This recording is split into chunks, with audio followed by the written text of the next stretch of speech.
Ça fait bien plaisir d'être avec vous cet après-midi.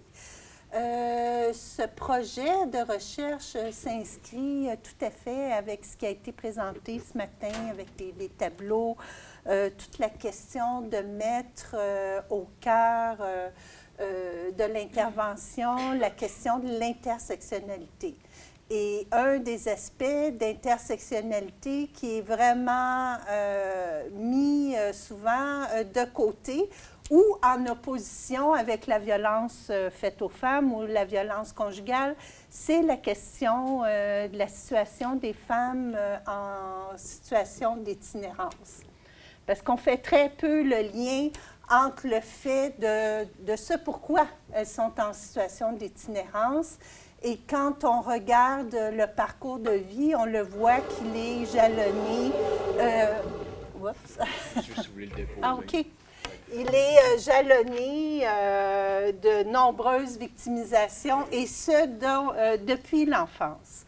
Alors, la Fédération des maisons d'hébergement pour femmes regroupe des maisons dont le mandat au niveau de l'admission des femmes, de l'hébergement, n'est pas strictement pour un mandat en violence conjugale. Elles peuvent être accueillies parce qu'elles sont en situation d'itinérance, parce qu'elles sont victimes de traite, d'exploitation sexuelle. Et il ne faut jamais oublier, dans une perspective justement intersectionnelle, que ce ne sont pas des femmes différentes. Ce n'est pas des femmes immigrantes, des femmes en situation d'itinérance, des femmes qui ont des problèmes, des problématiques en santé mentale. Ça se retrouve dans une même et unique femme. Ça peut être une femme racisée qui est en situation d'itinérance, qui a vécu de la traite. Et ça, c'est extrêmement difficile à faire comprendre, que ce soit au niveau du politique également, parce que on vit dans des logiques en silo. Et pourtant, ces femmes, elles nous parlent de leur réalité. Et on le voit, comme dans toutes nos vies, nos parcours de vie ne sont pas linéaires. Et ce sont des parcours de vie, on parle souvent en violence conjugale de rupture évolutive et tout ça. Ce sont des parcours de vie qui sont organiques, qui bougent. Et quand on parle aussi d'oppression, une partie de notre vie, ça peut être un facteur d'oppression qui est dominant. Une autre partie de notre vie, c'est un autre facteur. Alors, ça bouge énormément, et c'est la Fédération qui est allée chercher des chercheurs qui nous oublient, mais comment faire pour dire c'est important. C'est vraiment un projet qui est novateur, parce que c'est un projet où est-ce qu'on fait vraiment le lien entre toutes ces formes d'oppression-là, et qu'on ne s'attarde pas à la forme d'oppression qui est la plus visible. Pour vous donner un exemple, à la Fédération, on compile des données, on demande, bien sûr, la demande d'admission, quelle est la raison pour laquelle les femmes vont demander l'admission, et par la suite, on va documenter toutes les formes de violence que ces femmes ont vécues. Et quand on regarde comme le profil des femmes itinérantes qu'on accueille en maison d'hébergement, on s'aperçoit qu'à plus de 90 %, ce sont des femmes qui ont vécu des formes d'agression sexuelle, et ce, depuis l'enfance. L'inceste, des agressions sexuelles, et c'est un facteur majeur, justement, dans leur victimisation au cours de leur vie. Alors, ce n'est pas simplement parce qu'elle est en situation d'itinérance, c'est qu'on tient compte de toutes ces formes de victimisation qu'elles ont subies, et ce pourquoi elles demandent des services. Alors, c'était extrêmement important pour nous de documenter ce phénomène-là. Puis vous allez le voir dans les résultats de la recherche aussi. On fait, parce que le bailleur de fonds, il fallait parler de violence dans les relations intimes, de violence conjugale et d'itinérance. Mais ce que la recherche démontre, et la parole des femmes qui sont interviewées, c'est qu'on parle encore de violence faite aux femmes. La violence conjugale, c'est une des formes d'oppression qu'elles ont vécues, mais ce n'est pas le seul. Et malheureusement, le gouvernement essaie de mettre en silo. On veut des maisons d'hébergement en violence conjugale, on veut des maisons d'hébergement pour les femmes itinérantes, on veut des maisons d'hébergement pour la traite, mais quand la femme a vécu toutes ces formes de violence-là, on fait quoi?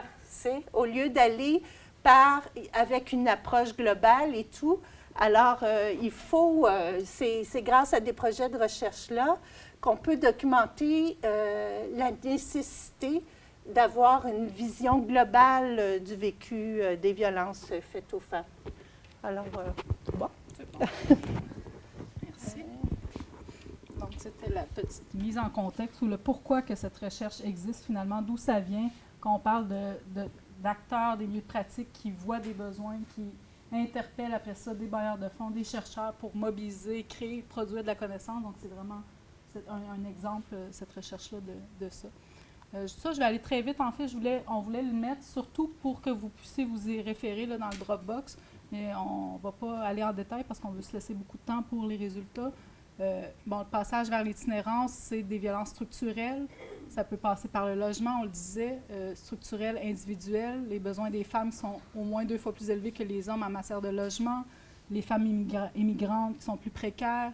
La complexité des parcours, donc on en parle un peu depuis ce matin de tous ces éléments-là, mais donc c'est un peu la base théorique qui nous a mené à identifier ce besoin-là de faire de la recherche pour mieux comprendre les trajectoires de vie, de violence des femmes en situation d'itinérance et comment la violence, un parcours de vie pouvait avoir eu un impact sur la situation dans laquelle elles se trouvent. Donc, mieux comprendre cette implication-là. Donc, je vais passer ça, en fait, donc, les stratégies déployées par les femmes pour prévenir les violences ou pour surmonter les conditions de vie précaires. On parlait de consommation de substances psychoactives qui sont, de notre part, et Mylène le nommait très bien ce matin, considérées comme une stratégie de survie. Donc, dans une situation où les femmes ont vécu des violences, des difficultés, donc c'est une stratégie de survie, non pas un élément là, qui devrait être considéré autrement. L'économie de la rue, qui est un lieu de reproduction d'inégalités entre les hommes et les femmes, des conditions de vie qui sont précaires liées à l'itinérance et un retour pour certaines femmes qui les poussent à effectuer un retour auprès de leur conjoint violent pour toutes sortes de raisons.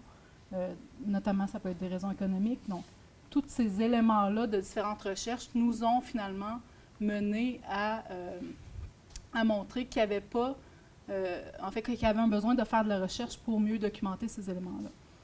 Donc, la démarche proposée, c'est vraiment, on en parle aussi depuis ce matin, mais un maillage entre les différents milieux, entre les différents savoirs. Donc, il y a des praticiens et praticiennes qu'on appelle praticiens et praticiennes chercheurs. Donc, la Fédération des maisons d'hébergement, le réseau des tables régionales des groupes de femmes aussi qui participent à cette recherche-là, le réseau Solidarité Itinérance du Québec. Donc, l'intérêt d'avoir à la fois des partenaires, des groupes de femmes et des partenaires itinérances pour essayer de créer des liens, un maillage et des ponts entre ces différents milieux-là. La table des groupes de femmes de Montréal, différents chercheurs universitaires qui viennent, autant de sexologie, criminaux, travail social, donc de disciplines variées aussi. Des étudiantes chercheurs aussi qui sont là et 2 experts de vécu dont on parlait un petit peu plus tôt aussi dans les présentations. Donc, ça fait quand même une certaine diversité, malgré toutes les limites et les contraintes qu'on peut avoir là, dans la recherche, mais il y a quand même une diversité autour de la table des perspectives, des expériences, des vécus, qui est intéressante à ce niveau-là. Donc, c'est une démarche qui se veut, une démarche de recherche intersectionnelle, qui problématise l'itinérance dans le continuum des violences faites aux femmes, qui tente de rassembler les expertises, les différentes expertises et les différents savoirs, pour, après ça, faire des recommandations. Donc, là, on va le présenter. On a les données brutes. On a fait une 50aine d'entrevues de récits de vie avec des femmes qui ont vécu des situations d'itinérance, de violence. Et l'objectif, ça va être de transformer ces données brutes-là de recherche en recommandations politiques pour avoir un impact sur les politiques publiques et amener de la transformation et du changement social. Donc, c'est ça l'utilité qu'on souhaite avec une recherche engagée comme celle-là. Les objectifs de recherche, pour vous situer un peu. Donc, documenter c'est quoi les liens entre l'itinérance et les violences entre partenaires intimes dans les parcours de vie des femmes pour identifier les moyens de prévenir l'entrée en itinérance et en faciliter la sortie. Donc, en décrivant les caractéristiques des femmes en situation d'itinérance, en tenant compte des contextes de vulnérabilité, en décrivant les dynamiques qui conduisent les femmes aux situations d'itinérance et aussi en analysant les rapports des femmes avec les différents services, avec les différentes ressources. Donc, quels sont les rapports de pouvoir, quelles sont les facilités, les conditions facilitantes qui ont permis aux femmes de progresser dans leur cheminement de vie ou quels ont été les obstacles, les contraintes, les limites, etc. Donc, c'est un peu tous ces objectifs-là que la recherche propose de fouiller, de documenter et identifier les stratégies pour mettre un terme à la situation d'itinérance et de violence vécue par les femmes. Éventuellement aussi, on souhaite en fait créer des conditions favorables pour la concertation intersectorielle. Donc, on en parlait, on met autour de la table, et ça c'est assez novateur, le milieu de l'itinérance et des groupes de femmes pour parler, discuter des spécificités de l'itinérance des femmes dans différentes régions du Québec. Donc, ce n'est pas quelque chose qui s'était fait beaucoup. Quand on parle d'itinérance, souvent on parle de l'itinérance visible, de l'itinérance de rue, donc de l'itinérance masculine. Les hommes se sentant plus en sécurité sont davantage ceux qui vont être dans les espaces publics et tout. Donc, cette recherche-là vient finalement toucher un angle mort qui n'avait pas beaucoup été documenté.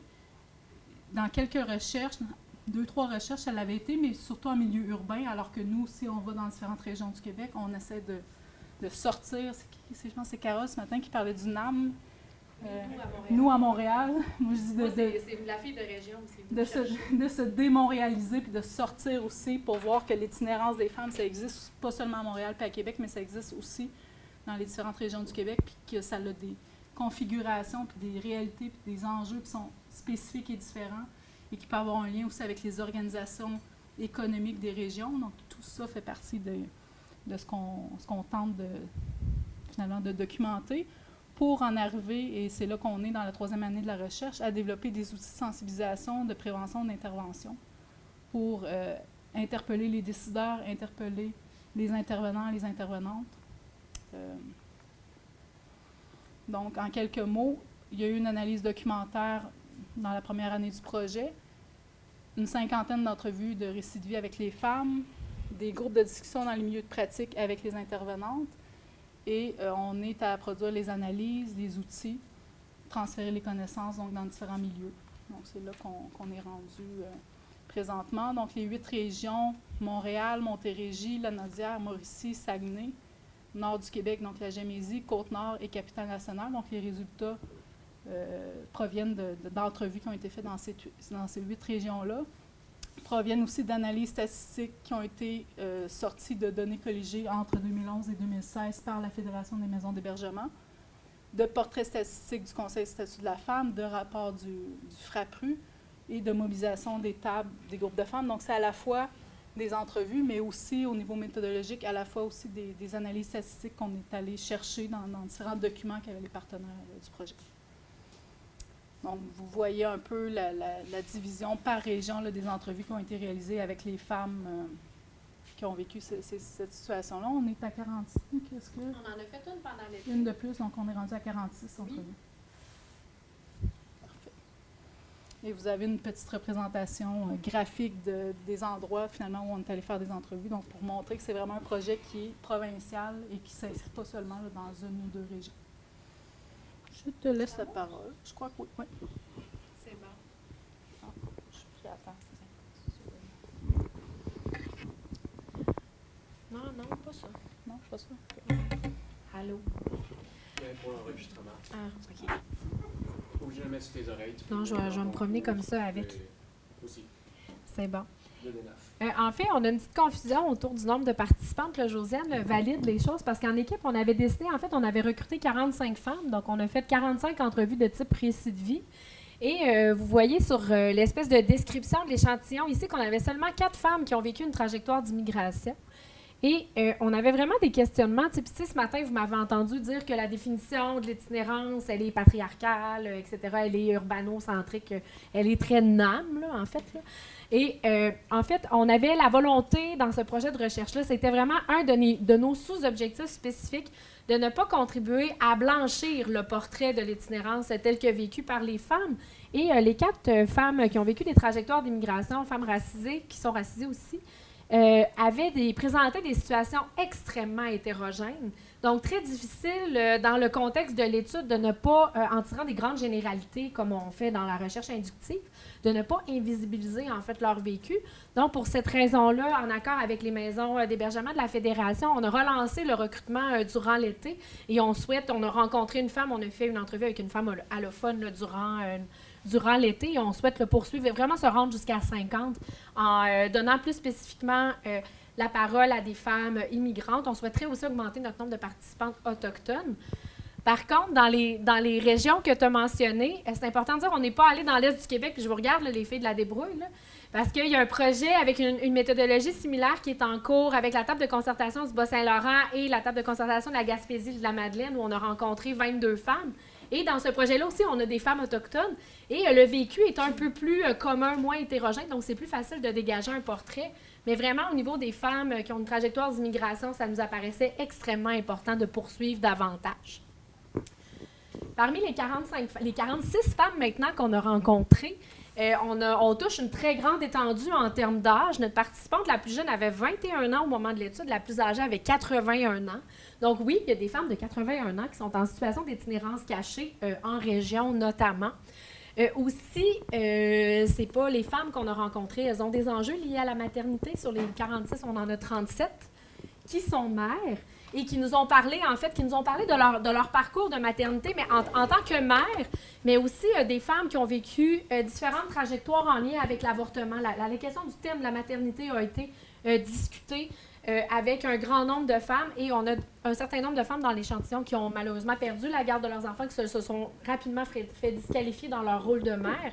On a une fantastique étudiante qui travaille dans l'équipe de recherche avec nous qui se penche plus spécifiquement sur les parcours des femmes qui se sont qui ont perdu la garde de leur enfant.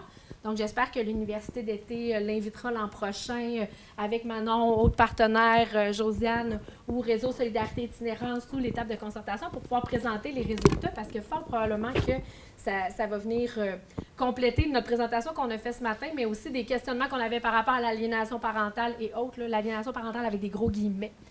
Ce matin, avec Mylène, dans notre présentation, on parlait de la question de la santé mentale des femmes. Sur notre échantillon, on a 27 femmes qui nous ont parlé de leur diagnostic en santé mentale.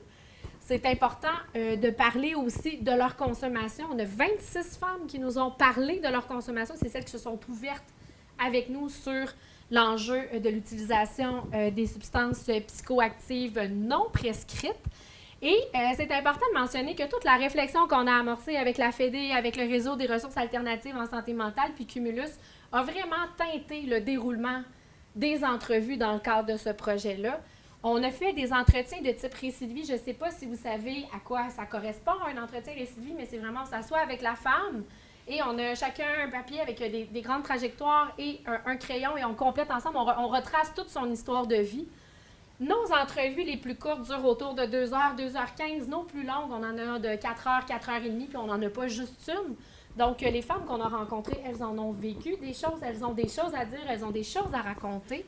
Et systématiquement, à chaque fois qu'elles nous parlaient de leur consommation ou qu'elles nous parlaient d'un diagnostic en santé mentale, on leur demandait, c'était la consigne à toutes les intervieweuses, on leur demandait qu'est-ce que ça signifiait pour toi à ce moment-là, ta consommation? Comment expliques-tu ta consommation à ce moment-là de ta vie?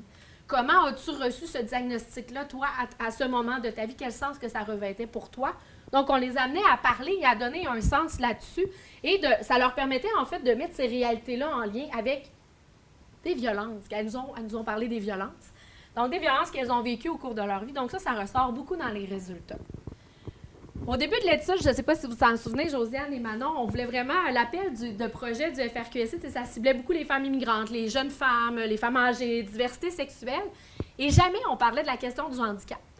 Et on a eu une discussion en équipe au début de dire « Hey, les femmes en situation de handicap, ils passent toujours en dessous de notre radar, blablabla. Bla, bla. » Et elles n'étaient pas du tout ciblées par l'appel de projet, donc nous, de façon très stratégique, mais on s'est dit, on va y aller avec les populations de femmes qui sont concernées par l'appel de projet.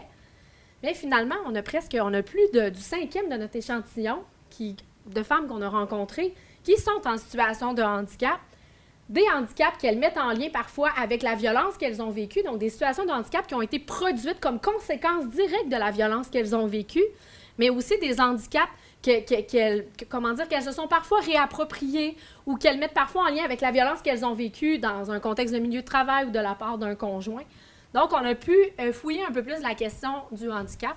On a 9 femmes qui ont eu des parcours dans l'industrie du sexe. On a quelques femmes qui ont vécu des situations d'itinérance de rue qui sont visibles. Comme je vous ai dit, 4 trajectoires d'immigration, 4 femmes issues de diversité sexuelle et de genre, 4 qui ont vraiment vécu de l'itinérance en milieu rural. Pour certaines, à un moment donné, on avait une catégorie d'analyse. Quand on faisait la codification du matériel, on appelait ça « itinérance de char ». Donc, quand tu habites dans ta voiture, donc on a eu des femmes qui ont vécu vraiment dans des situations comme celle-là où leur voiture, c'était leur maison, elles étaient cachées dans la forêt, le paysage de l'endroit où elles étaient leur permettait ça.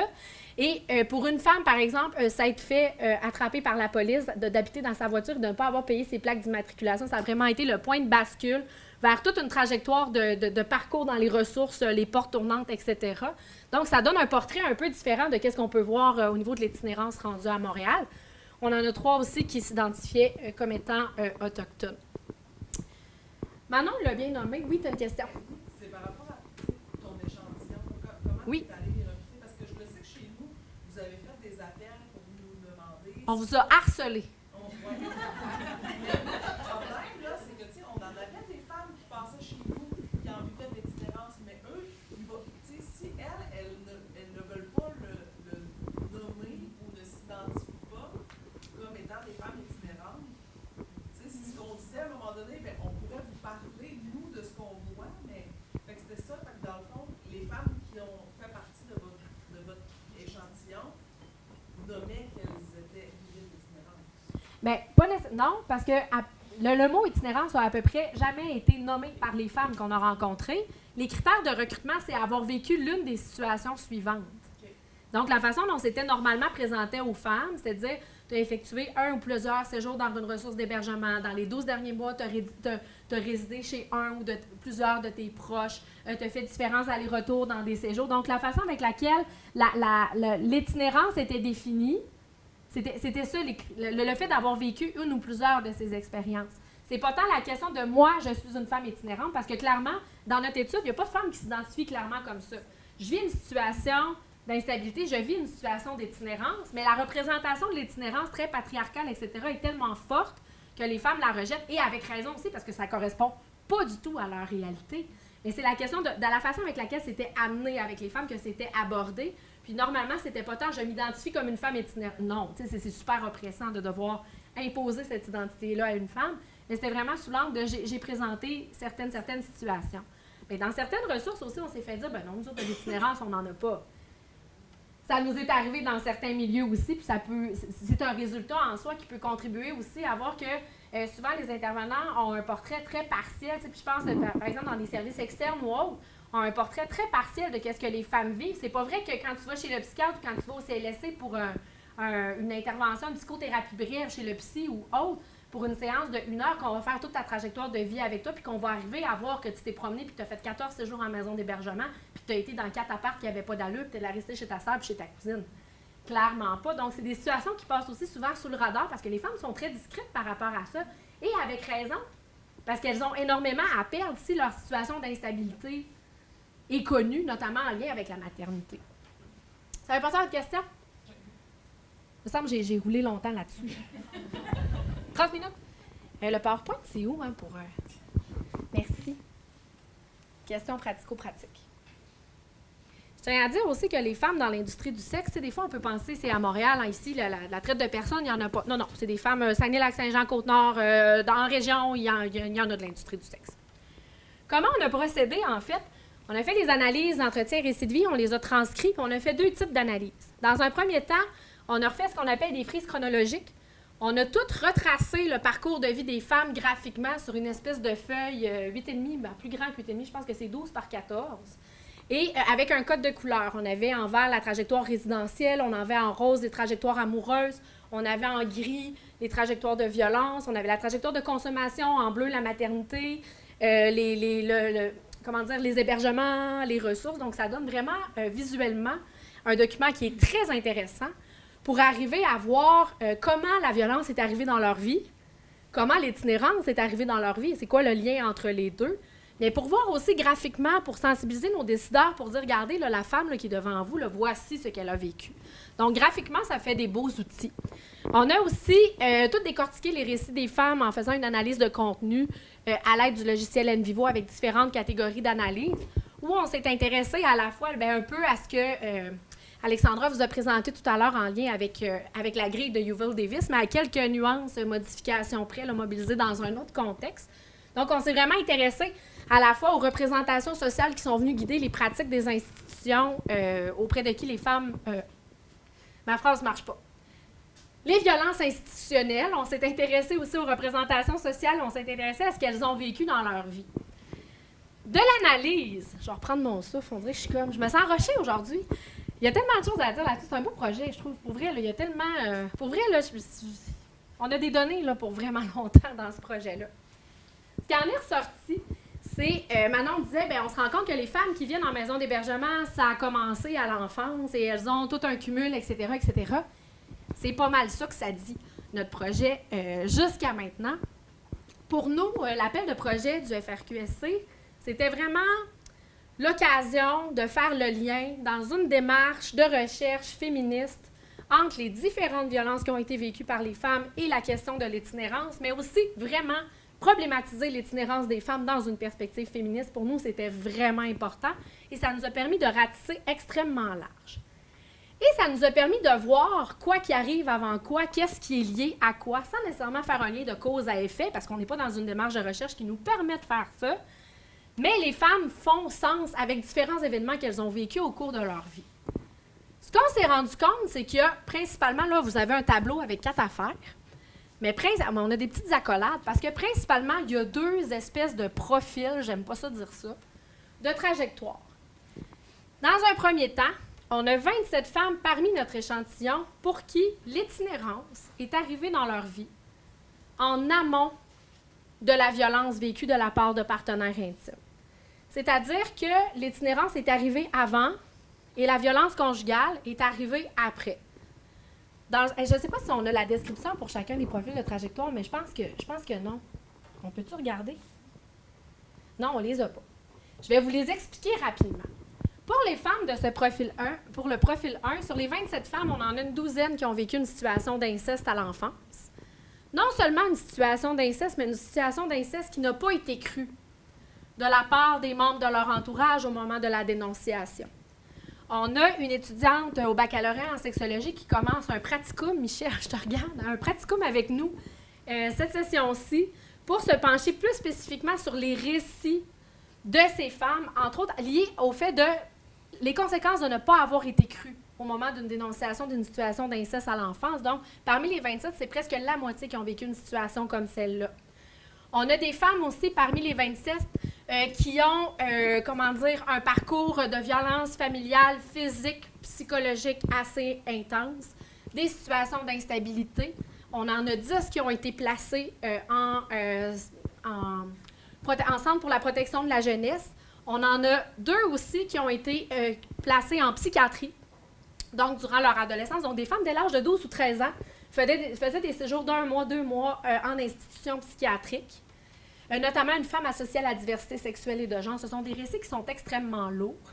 On a des femmes aussi, à cette époque, oui, non seulement des situations d'inceste, mais des agressions sexuelles par des amis, etc., à l'enfance, des situations d'intimidation aussi à l'adolescence. Donc, ce sont des femmes qui ont cumulé plusieurs expériences de violence dès l'enfance, dès l'adolescence.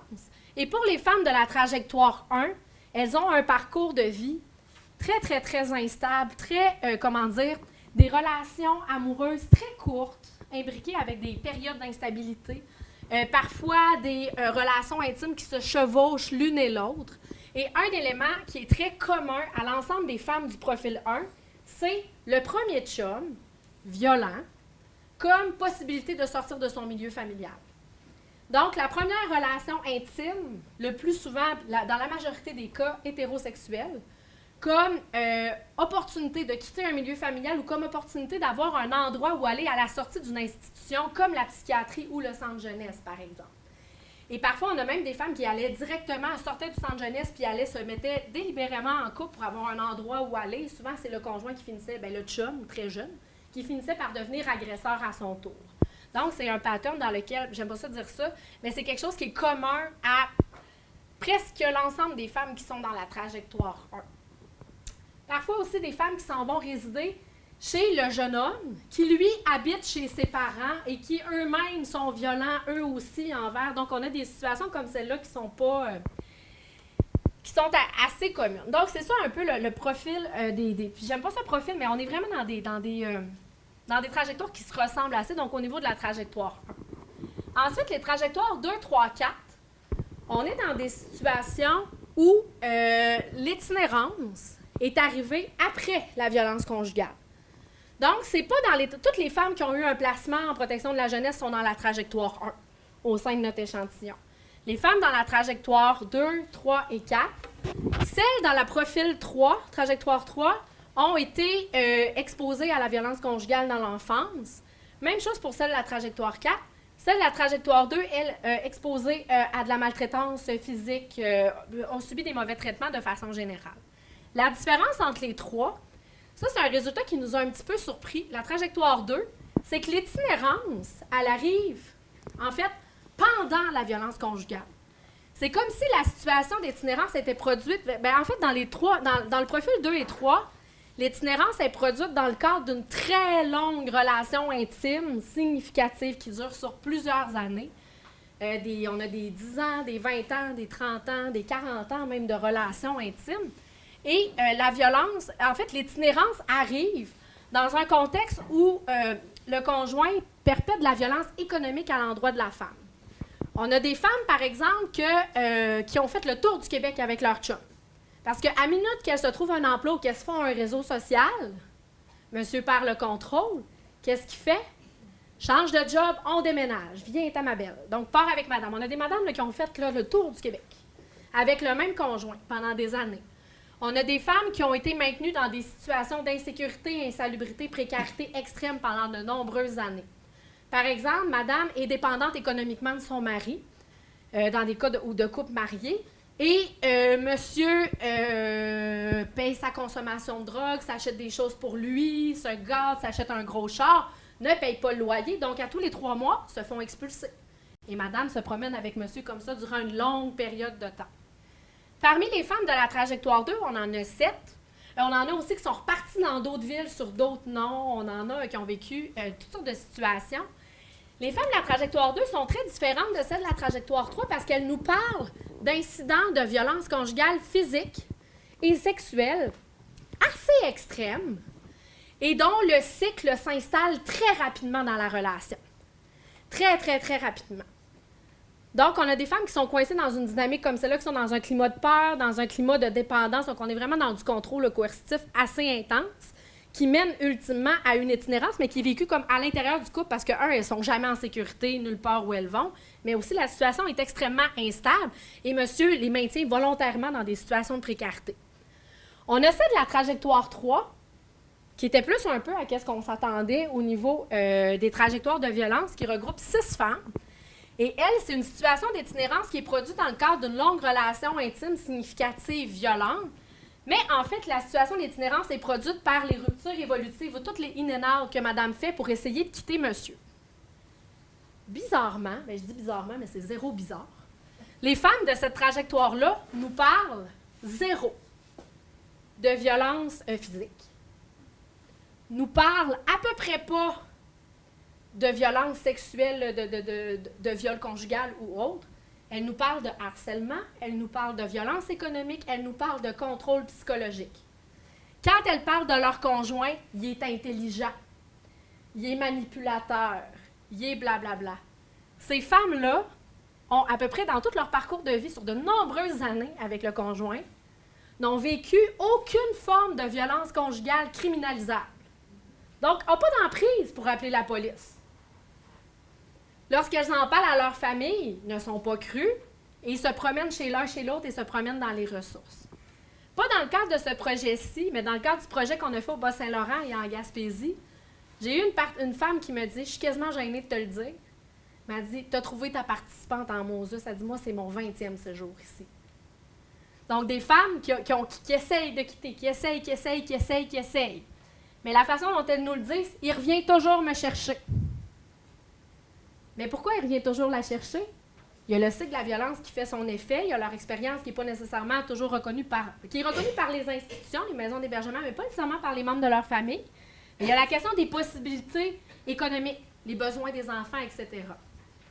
On arrive aux femmes de la trajectoire 4, qui sont des femmes peut-être un peu plus âgées que celles dans la trajectoire 2 et 3, qui, elles, n'ont pas pris 14-12 millions de fois pour essayer de sortir de la relation violente, ont essayé peut-être 1 ou 2 fois ou 3 fois, ont réussi à s'en sortir assez rapidement, mais sont tombées dans une situation d'itinérance en raison de tout l'appauvrissement post-séparation. Pour certaines femmes, dans ce profil de trajectoire, ce sont des femmes dont les enfants sont devenus majeurs, notamment, qui sont restées pour prendre soin des enfants et qui ont quitté pour de bon une fois que les enfants ont été la majorité, qui vivent plein d'enjeux au niveau de leur maternité parce qu'elles passent pour les pas fines d'avoir laissé tomber papa qui fait donc pitié. Bon, c'est ce genre de choses qu'on a vues, mais des femmes pour qui la violence post-séparation est particulièrement intense. Des femmes dont les anciens conjoints ont laissé couler l'information, qui se sont procuré une arme à feu, par exemple. Ou des femmes qui ont eu toute la misère du monde à aller récupérer leur effet personnel. On a des conjoints qui sont extrêmement créatifs pour endommager. On en a eu un qui est allé faire pipi sur la voiture. On en a eu un qui a donné le lit, puis a donné tous les effets personnels de madame à un organisme communautaire. On a toutes sortes de monsieur bien créatifs. Donc, ce sont des femmes qui, en lien avec toute la violence post-séparation, après avoir quitté, se retrouvent dans une situation d'appauvrissement. On a des femmes qui sont aussi véritablement au bord du gouffre financier, qui ont contracté des dettes alors qu'elles étaient dans une union. Notamment, on a une femme dans le trajectoire 4, c'est la seule femme, en fait, qui est propriétaire de sa maison. Monsieur lui a laissé la maison, mais monsieur s'insère dans le domicile. Ne respecte pas les conditions. Madame essaye d'avoir des enjeux en lien avec la justice. Donc, madame est dans sa maison. Elle a peur avec son enfant. Elle ne se sent pas en sécurité. Elle a un endroit où aller. Elle ne vit pas de la violence conjugale dans l'immédiat. On est dans un contexte que la séparation, ça fait plus que 2-3 ans. Mais. Et monsieur vient au domicile. Mais monsieur aussi, ils avaient les dépenses communes qu'ils avaient à l'époque de l'union. Elle paye encore les dettes qu'elle a contractées avec lui. Donc, dans une situation financière au bord du gouffre. Donc, elle, c'est vraiment une qui a la citation de dire « Je suis en situation d'itinérance, mais dans ma maison. » Puis tout le monde me renvoie l'idée que hey, « Regarde, tu as un toit sur la tête, t'es super privilégié, mais non. » Donc, c'est des trajectoires comme celle-là, donc le profil 4. On dirait que je pense jamais que j'ai mon piton. Il reste combien de temps? J'arrive à l'essentiel du propos. Bon. On va y aller rapidement.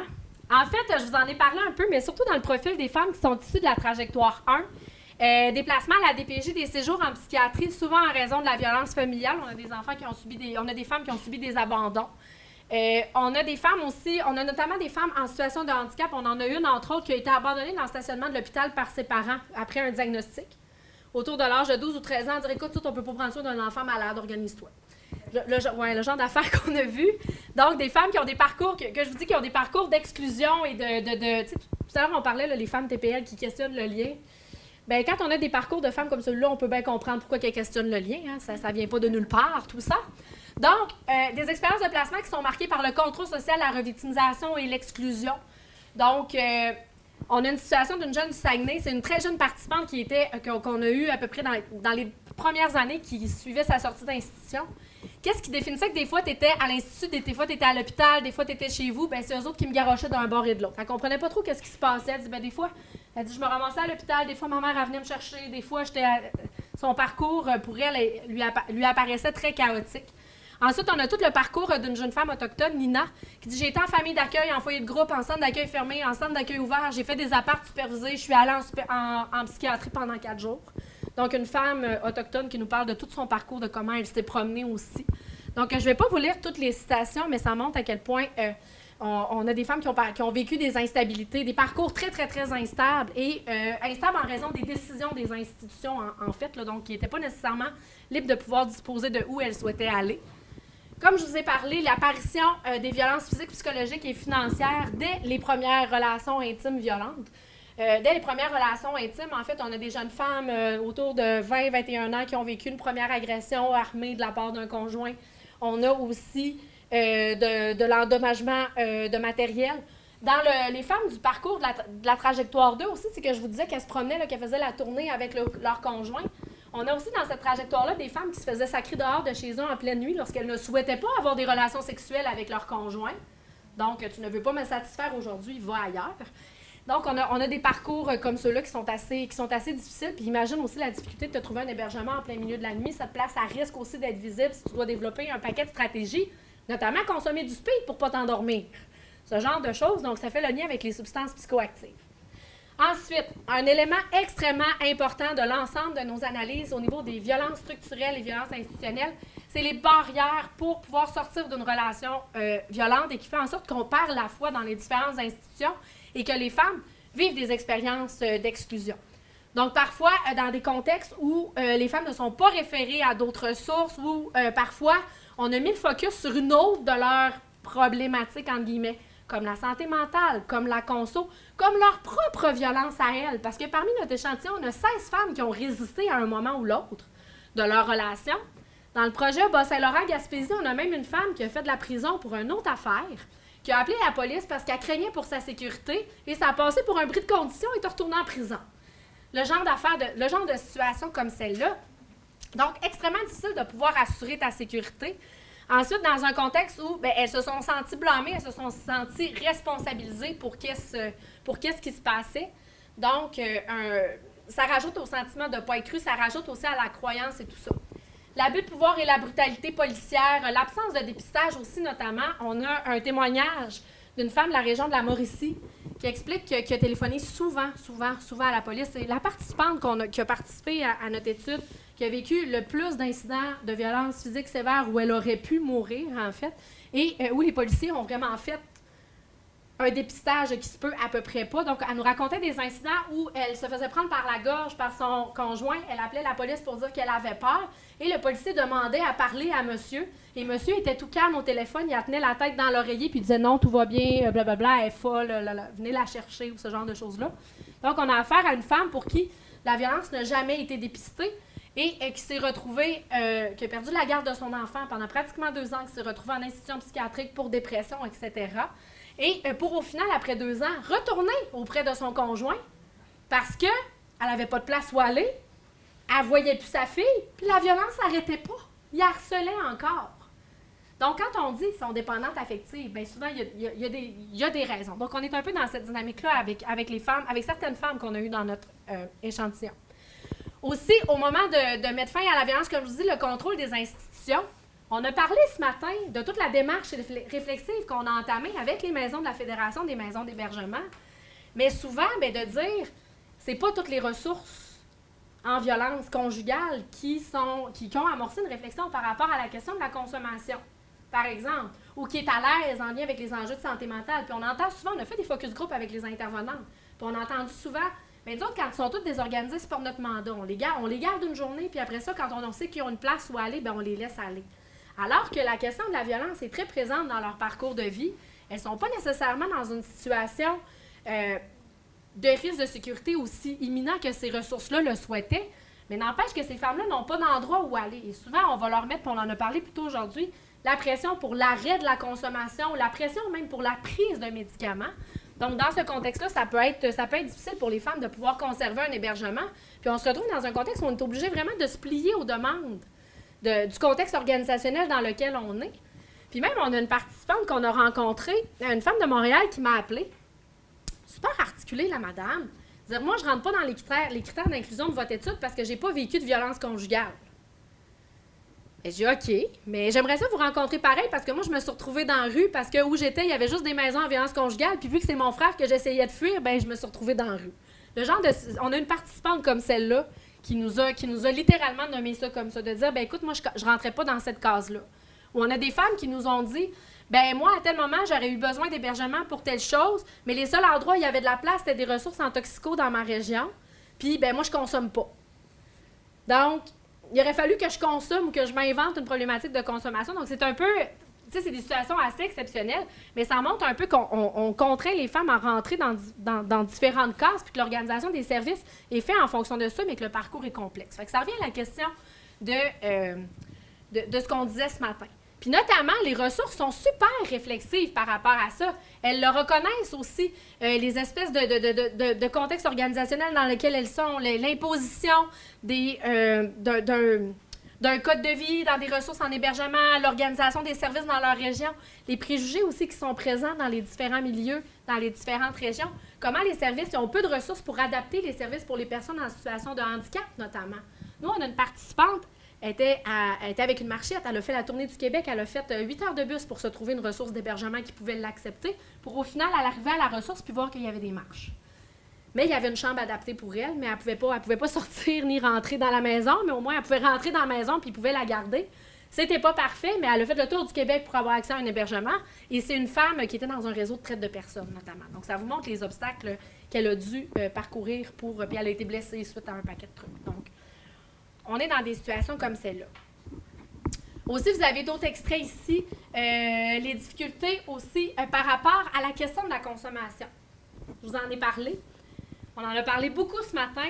Dans le projet ici, en les ayant questionnés sur la question de la consommation. On a des femmes qui ont fait des séjours contraints ou fortement encouragés en désintoxication dans un contexte où les services de protection de l'enfance leur exigeaient pour pouvoir récupérer, où on focusait strictement là-dessus sur la consommation pour les disqualifier comme mère, alors que monsieur était perçu comme étant quelqu'un de vraiment très désirable comme père pour les enfants. C'est important de mentionner que sur nos mères, on en a 36 au sein de notre échantillon, on a 12 gardes au père parmi les enfants. 12 femmes pour qui la garde est confiée au père parmi tout l'échantillon. Donc, ça peut illustrer en fait que malgré tout qu'en lien avec tout ce qu'elles ont vécu, la question de la violence n'est pas nécessairement celle qui a le plus ressorti dans leurs différents parcours. Mais on a des femmes, par exemple, qui expliquent leur consommation de différentes façons. C'est l'autre acétate d'avant. On a des femmes qui nous disaient « ben moi, c'est le fun parce que je fais du speed. » Puis moi, comment qu'elles expliquent leur consommation? C'est de dire « ben moi, là, quand je fais du speed, je fais mon ménage, je suis patiente avec les enfants, je suis capable d'aller travailler, me lever le matin. Si je prends pas mon speed, oublie ça, je suis dans mon lit puis je fais ma lave. » Pour d'autres, dire « hey, prendre un petit verre d'alcool, pour moi, ça m'incite à sortir de ma coquille, je suis plus gênée, j'ai plus honte. » Il y en a d'autres qui nous disent « écoute, là, avec la vie de marde que j'ai eue, puis c'est ça qu'elles nous disent, là, j'ai besoin de me geler, il faut que je gèle ça à un moment donné parce que quand ça prend le dessus, c'est juste trop fort. » Puis on a une femme comme Roxane en Mauricie qui nous parle aussi, qui nous a donné des extraits vraiment bijoux en disant « avec moi, ils ont focusé juste sur ma consommation de cannabis, qui est légale maintenant. Mais pour elle, consommer du cannabis avec son conjoint, c'était une stratégie pour le calmer. Parce que quand il pétait des coches, bien, quand la coche qui pétait sur le cannabis, elle était pas mal moins forte.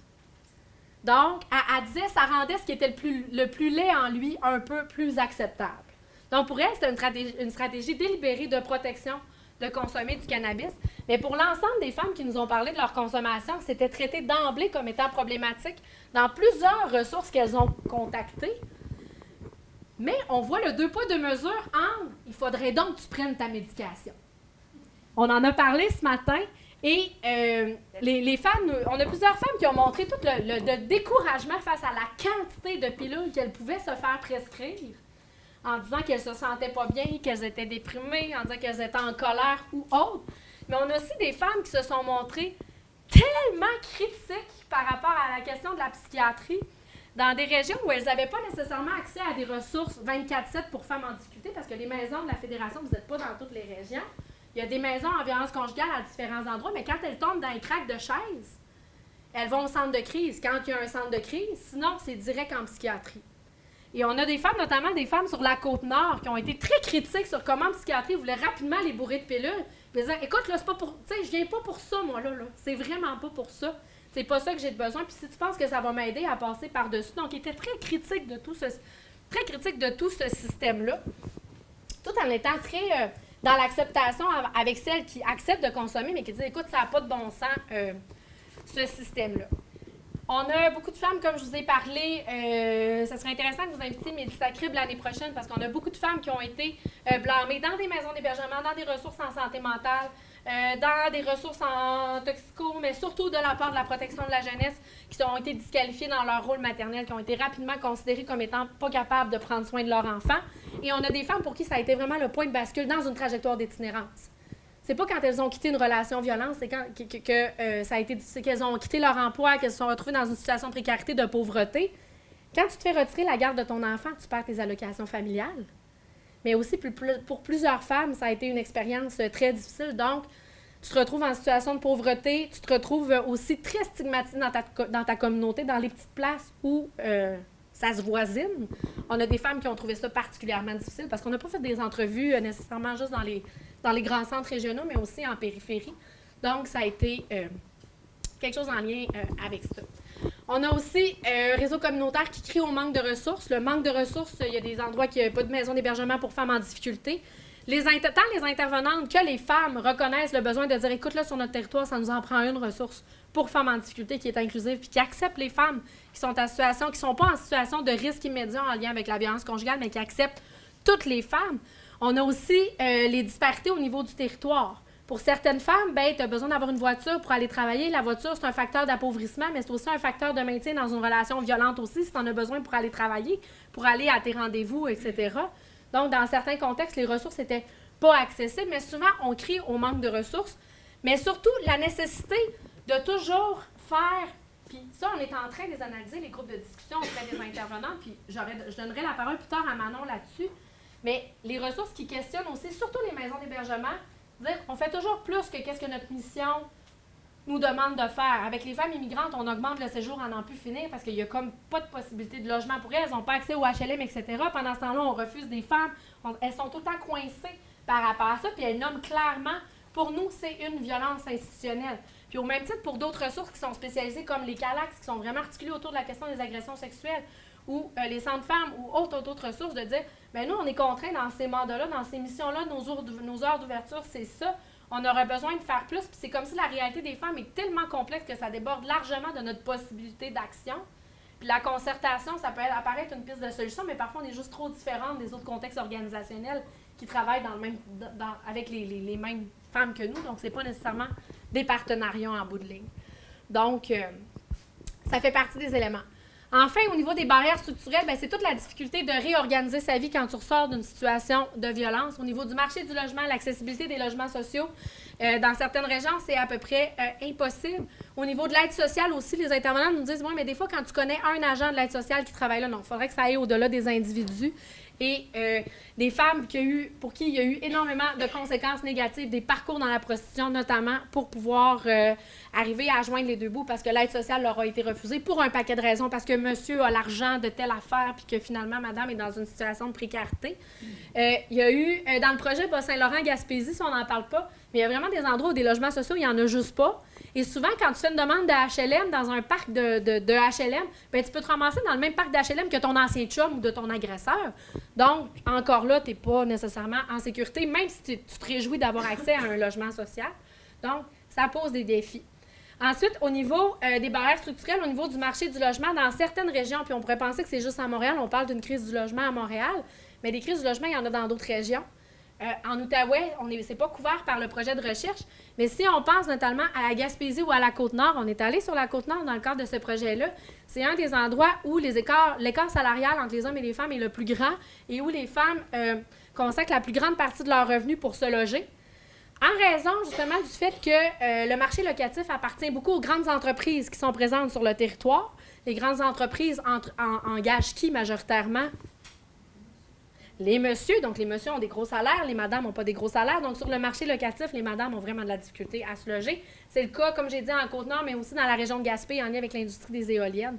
C'est assez problématique au niveau de l'accès du logement dans ces régions-là. Puis c'est vraiment directement lié à l'organisation du marché de l'emploi puis des activités économiques.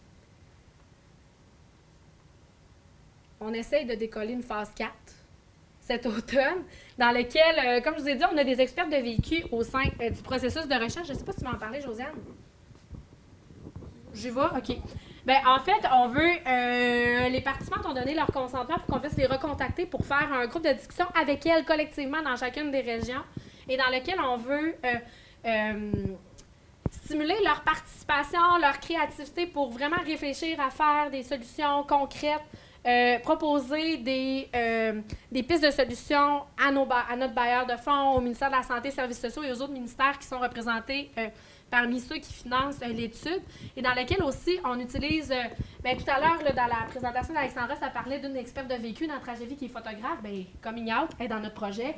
Donc, c'est une femme qui vit encore différents défis au niveau de la stabilité, avec qui je travaille dans le cadre d'un projet de recherche-action participative depuis 2012 maintenant, donc ça fait longtemps qu'on se connaît et qu'on collabore ensemble, et qui est photographe, qui fait plusieurs trucs artistiques toujours liés à la question de l'émancipation des femmes, mais vraiment très mobilisée dans les luttes contre les violences structurelles faites aux femmes, donc qui veut proposer quelque chose de plus créatif, qui va s'occuper de l'animation en fait de ces ateliers-là avec les femmes, de la question des restitutions, des résultats et tout, pour nous soutenir et pour vraiment valoriser les récits, trouver une façon de trouver une belle façon, ça marche pas, mais bref, valoriser les récits des femmes et vraiment arriver à marquer rapidement, sensibiliser et re-questionner les différentes pratiques des décideurs par rapport à la question des violences faites aux femmes et des conséquences que ça peut avoir sur les conditions sociales et économiques des femmes.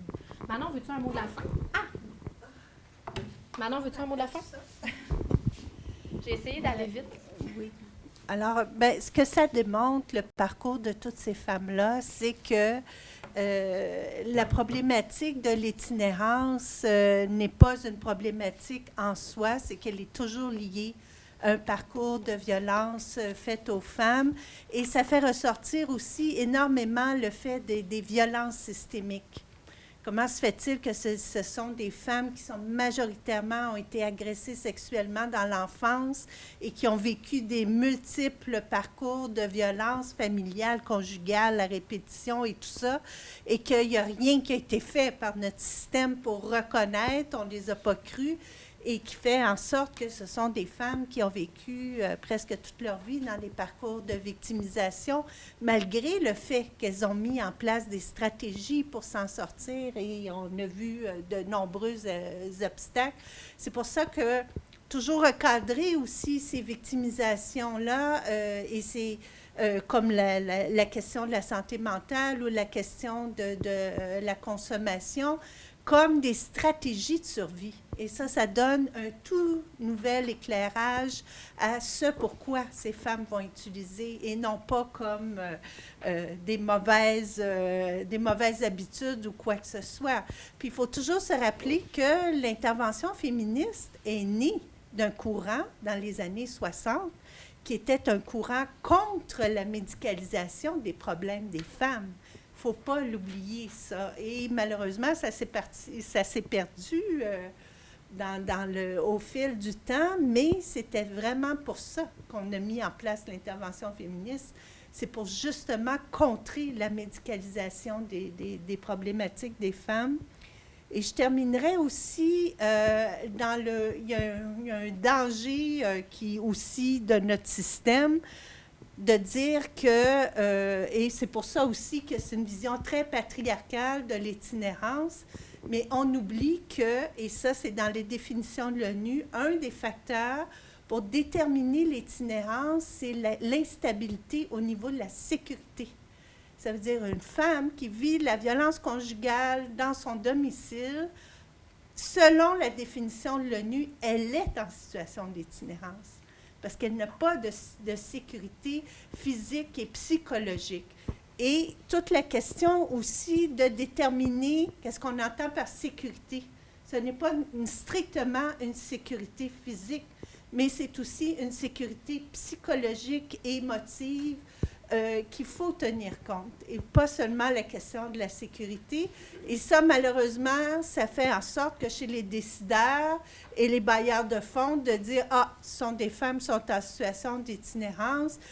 Oui, peut-être qu'ils ont vécu de la violence, mais c'est moins grave qu'une femme qui va être en situation d'itinérance, qui est totalement faux. Ce sont des femmes qui continuent à se faire agresser sexuellement, qui sont on le sait, une femme seule la nuit, c'est extrêmement dangereux, et qui vont essayer toutes sortes de stratégies pour se trouver des endroits pour être plus en sécurité. Alors, je terminerai sur cette note. Oui. Oui, un petit mot deux, pour trois toi. petits mots. Je Oui. viens de voir qu'il reste 2 minutes. Donc. Juste en termes, juste pour faire le lien avec aujourd'hui, sur petite pratique réflexive sur notre propre projet de recherche. Comme vous l'avez constaté, pour l'instant, Catherine a pris plus de place que moi et Manon. Mais en termes de... Dans un partenariat de recherche, il y a différentes phases. Tu sais, il y a la problématisation. Après ça, on va sur le terrain, on fait les entrevues, on fait les analyses. Après ça, on passe à transformer les données et les analyses en revendications, en plateforme politique. Dans notre cas, c'est ce qu'on souhaite faire. Donc, là où on est rendu présentement, c'est la fin de la codification des données brutes avec l'été et tout. Donc, là, s'en vient des gros moments d'analyse, des grosses journées dans les prochains mois, dans cet automne, d'analyse entre les différents partenaires, milieux de pratique, chercheurs, experts de vécu, etc.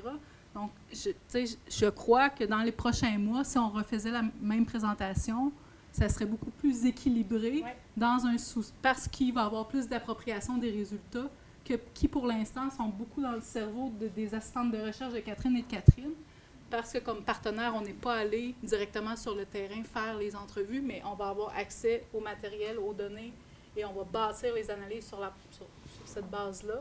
Donc, quand on parle... Qui confirme quand même l'expérience terrain. Tout à fait, qui confirme l'expérience terrain. Mais donc, tu sais, un partenariat aussi, c'est des énergies qui peuvent être variables, qui peuvent être différentes, qui peuvent évoluer à travers le temps dans un même partenariat de recherche. Et parce que c'est pas la première fois qu'on a fait cette présentation-là, souvent c'était beaucoup plus équilibré. Là, seul les moins parce qu'on vient de finir une grosse phase de codification des données dans laquelle le milieu universitaire a été plus impliqué que les partenaires. Mais là, on embarque dans de l'analyse puis dans du transfert de connaissances. Donc, il va y avoir un rééquilibrage au niveau des partenaires. Donc, en fait, ça me faisait penser à ça parce que je disais, mon Dieu, ça prend de la place, mais en même temps, c'est là qu'on en est dans la recherche. Juste ça. Puis, tu sais, dans tous les projets en partenariat, tu sais, à Tragédie, on s'est beaucoup basé sur les travaux de Lee Gervais, avec qui Josiane travaille à Relève Femmes. Puis, tu sais, dans ses textes, tout ça, ça disait réfléchir les conditions du partenariat, puis, tu sais, clarifier nos objectifs, les rôles des uns et des autres dans le processus de recherche, puis tenir compte des contextes organisationnels. Puis, à l'étape de l'analyse, c'est vrai que ça se passe dans nos têtes à nous. Puis, à un moment donné, on a fait un essai en prévision d'une de nos rencontres. J'avais envoyé la codification brute aux membres du comité, puis il y avait une des étudiantes qui travaillait avec moi, puis t'es comme, Kat, tu leur envoies 400 pages tu penses vraiment qu'il y a quelqu'un qui va lire ça? Puis moi, j'étais comme, oui, mais tu sais, dans un processus de recherche, j'étais vraiment dans ma bulle théorique, tu sais, qui tenait aucunement compte du contexte organisationnel de tout le monde. Puis, des personnes l'ont lu, puis tout le monde était comme, non, c'est genre 20 pages, tu sais, mais on est dans un contexte comme celui-là, puis on expérimente, puis il n'y a pas de bonne façon d'en faire de la recherche en partenariat. T'sais, on essaie des choses, on s'auto-évalue, puis des fois, on veut faire une évaluation plus systématique quand on se trouve vraiment bonne. Puis quand on a des moins bons coups, parfois, c'est ça. On a de la misère à... C'est ça. Donc, mais on est dans un contexte qu'on essaie d'apprendre à tâtons. Puis là, on entre dans une phase, puis on avait une réunion hier qui a été annulée pour plein de raisons, mais la première phase, c'est vraiment prendre ce contenu-là puis le faire en revendication politique, comme tu as dit. Moi, je me sens vraiment complètement larguée là, dans ce bout-là. Donc, c'est vraiment plus un leadership qui va se prendre différemment. Puis un rôle plus, moi, de mon côté, de disempowerment puis de subalterne, puis dire, OK, de quelle façon ça peut aller résonner chez vos alliés, parce que vous voulez mobiliser les alliés, mais aussi chez les personnes, auprès des décideurs, pour pouvoir venir vous soutenir au niveau des pratiques. Puis c'est clairement pas le même langage qu'un langage de chercheur. C'est clairement pas... C'est vers ça qu'on s'en va dans la prochaine année. C'est ça le défi, c'est de passer de ce contenu-là à du contenu accessible, vulgarisé, qui s'adresse aux décideurs, qui s'adresse à des politiques publiques. Donc, l'utilité d'une recherche engagée, c'est comment transformer une recherche comme ça en contenu, en recommandations, que ça ait de l'écho et de la résonance auprès de différents milieux institutionnels, politiques, etc. Donc, c'est vers ça qu'on s'en va. Et étrangement, on parle beaucoup de recherche-action, de recherche engagée, tout ça. Mais étrangement, les chercheurs, ne réalisent souvent pas l'impact politique, l'impact sur le communautaire, tout ça, de leur recherche. Il y a des recherches, ça a été désastreux là, au niveau de l'impact auprès des partenaires, tout en disant nous faisons de la recherche partenariale. Alors, c'est pour ça que de plus en plus, quand on parle d'une action concertée, ben aussi, on fait en sorte d'instruire nos chercheurs, de voir les impacts que ça peut avoir pour les milieux de pratique, les milieux communautaires. Sur ce, je vais reprendre mon rôle d'animatrice.